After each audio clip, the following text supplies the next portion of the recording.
supposed to be looking at that, aren't I? Are we on? Oh yes, we're on. Okie dokie, okie dokie. I'm going to leave that there, because I don't want to see, I don't want to hear me, but I can see if that's there. And then I can see if anybody comments, if it doesn't come up on here. Right, morning everyone.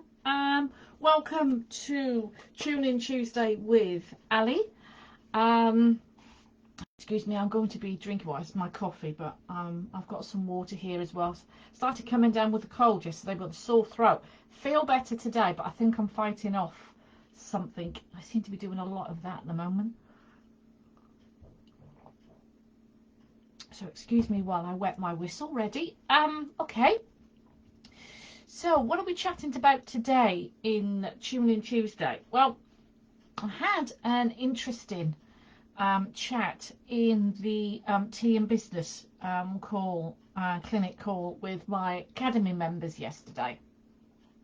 Lots of discussions took place in the hour that we had, but there's something I wanted to cover today that you may think of yourself, you may not, but it's three of the things that I'm covering that actually roll into one.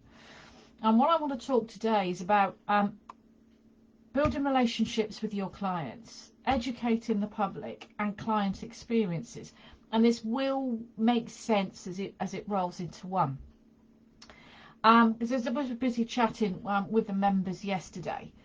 They were talking about, about their posting on social media, and they kept talking about how they were doing all these different things, but how they marketing and promoting their businesses and sharing stuff, especially on social media, but they weren't or actually talking to people, a client that they've worked a treatment with or they've contacted as lost clients, and the clients have said, oh yes, I will book. And she said, how they were saying about how converting them, getting them to rebook and converting them into clients. And I was telling them about some ways about how they can do that with, sort of contacting old lost clients. But what I want to talk with you today is about that building that relationship with clients. As they were talking to me, I was finding things out that I didn't know about their service. I didn't know that they were offering their treatments. I follow their websites. I follow their social media posts. But they were saying things about how they worked with their client and what they offered that I didn't know. And I said to them, that I said, right, your client books in with a treatment, but from what you're telling me, they're getting more than that with their reflexology. They're getting more than that with their than the massage. How is a person supposed to know what they're going to get if they don't tell them? Is it a surprise for them? And they're going, well, no, it's what I do as standard. I said, right, well, they don't know. What makes you stand out different to other clients in other therapists in your area? I said, people are not going to know unless you're telling them. And this is where educating the public is. We always hear about that clients, therapists, clients and the public are not interested in your treatment. They're not interested in your qualification. No, they're not. When they book, they're not interested in, book with me now for your reflexology treatment, etc., etc. They're not interested in that. They want to know how you're going to make them feel. They want to know what the end result is going to be. But the thing is, we know in our industry, there's very much a difference between 23 years experience or 10 years experience or all this training to be the expert on dealing with menopause or supporting women with menopause, or the specific people that you've had training with, your tutors. We know that that's so much better than a weekend course run online, etc., etc. But the public aren't going to know unless you tell them. Now, it's not that they're going to book from those posts. You're going to have that information there in educating the public. It's going to come out as blogs. It's going to come out as mini blogs on your social media. It's going to be referenced from your website or in your website. It's going to be referenced or mentioned or added to your newsletter. People won't know about this unless we tell the public about it. It's the same as the FHT register. I've had many therapists come to me and say, oh, well, I don't get no clients from the FHT register, so it's a waste of time. The FHT register is a register. It's not a directory. We've mentioned this before. It's not a directory. People go to directories to find therapists.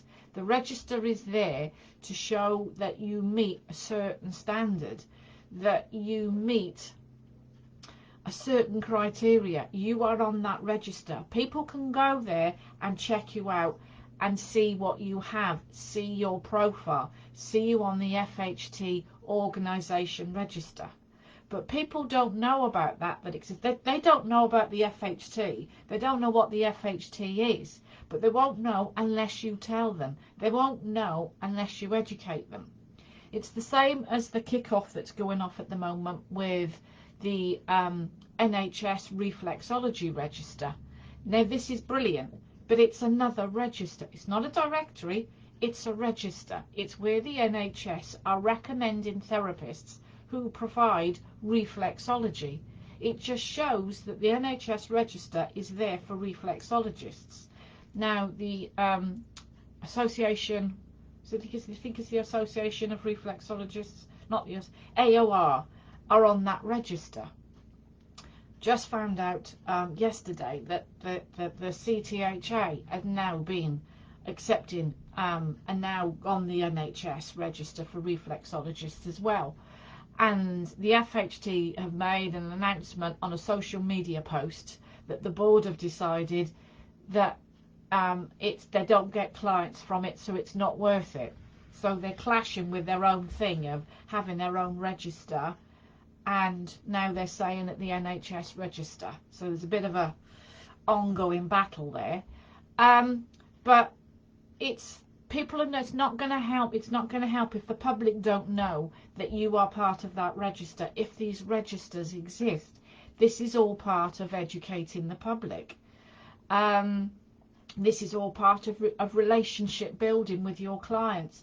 You're not just there in providing reflexology, massage, Indian head massage, hoppy ear, whatever, beauty. I can only talk complimentary because that's where I come from, but beauty as well. There's more to it. Why you massage or certain muscles? Why do you look specifically at certain areas? What area links up to what area with reflexology posts? What are knots? What causes an ache? What is these are all the things that educating the public is letting people know that you know your job, you know your routine, you know your movements and why you provide them.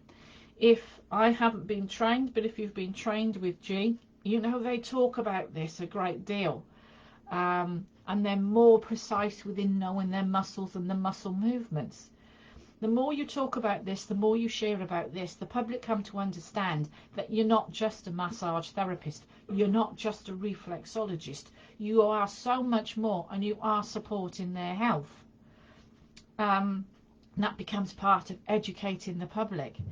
And the thing is, where I started off with this Tune In Tuesday this morning, and I was talking about my members when they're offering so much more of the reflexology and people not knowing about it, it's because they sit and they talk with them. They sit and advise with them. They sit and they listen to their clients. They sit, and then besides that treatment, they provide either an aromatherapy sniffy stick, or they give that client that rest of that aromatherapy blend that they've used on them, and they're giving them the rest of that blend with instructions on how to use it so they can carry on with self-care when they get home. Or they make them a herbal product that is bespoke to them, that they can take away with them and carry on using them for that muscle pain, for the headaches, whatever is needed.